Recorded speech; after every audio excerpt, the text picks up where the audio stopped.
Telangana Janasamithi party ఆవిర్భావం జరిగి మరి ఇవాళకి 5 ఏళ్లు గడిచింది. ఈ 5 ఏళ్లు పూర్తి చేసుకున్న ఈ సందర్భాన తెలంగాణ జనసమితి సభ్యులకు, మిత్రులకు, శ్రేయోభిలాషులకు అందరికీ కూడా శుభాకాంక్షలు తెలియజేస్తున్నా.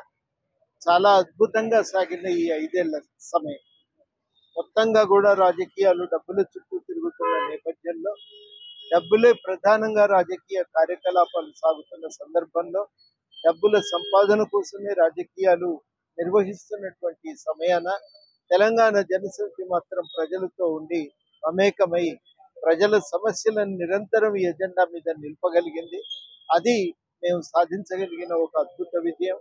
అది ఆ, కాళేశ్వరం ప్రాజెక్టు అవినీతి విషయం కావచ్చు, ఈ రాష్ట్రంలో అమలైన విద్యుత్ ప్రాజెక్టులలో ఉన్న అవినీతి విషయం కావచ్చు, నిర్వాసితుల సమస్యలే కావచ్చు, ఈ రాష్ట్రంలో ప్రజలు ఎదుర్కొంటున్న సమస్యలు ఏవైనా వాటిపై తప్పక కార్యకలాపాలు సాగుతున్న సందర్భంలో, డబ్బుల సంపాదన కోసమే రాజకీయాలు నిర్వహిస్తున్నటువంటి సమయాన తెలంగాణ జనసమితి మాత్రం ప్రజలతో ఉండి మమేకమై ప్రజల సమస్యలను నిరంతరం ఈ ఎజెండా మీద నిలపగలిగింది.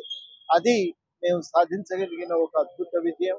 అది ఆ, కాళేశ్వరం ప్రాజెక్టు అవినీతి విషయం కావచ్చు, ఈ రాష్ట్రంలో అమలైన విద్యుత్ ప్రాజెక్టులలో ఉన్న అవినీతి విషయం కావచ్చు, నిర్వాసితుల సమస్యలే కావచ్చు, ఈ రాష్ట్రంలో ప్రజలు ఎదుర్కొంటున్న సమస్యలు ఏవైనా వాటిపై తప్పకుండా తెలంగాణ జనసమితి స్పందించింది. ఇవాళ రాష్ట్ర ఎజెండాలో ఏదన్నా సమస్య మిగిలి ఉన్నది, బలంగా ఎజెండా మీద ఉన్నది అంటే దానికి ప్రధాన పాత్ర తెలంగాణ జనసమితి. ప్రత్యేకించి నిరుద్యోగ సమస్యనైతే లోతుల్లోకి వెళ్ళి అధ్యయనం చేసి ఇవాళ తెలంగాణ జనసమితి ఆ సమస్యను చాలా బలంగా ఎజెండా మీద నిలిపింది. ఇన్ని కార్యక్రమాలు విజయవంతంగా చేసి రాష్ట్ర రాజకీయాల్లో ప్రభావితం చూపుతున్న మనం ఇంకా కూడా ఈ పైసల రాజకీయాలను అధిగమించి మనం ఇంకా ఎన్నికల్లో కూడా నిలదొక్కునే శక్తిని సంపాదించుకోవాలి. రాబోయే 2 ఏళ్లు ఆ విషయం మీదే దృష్టి పెడదాం, ఆ కోణం నుంచే పనిచేద్దాం, పార్టీని మరింత బలోపేతం చేద్దాం.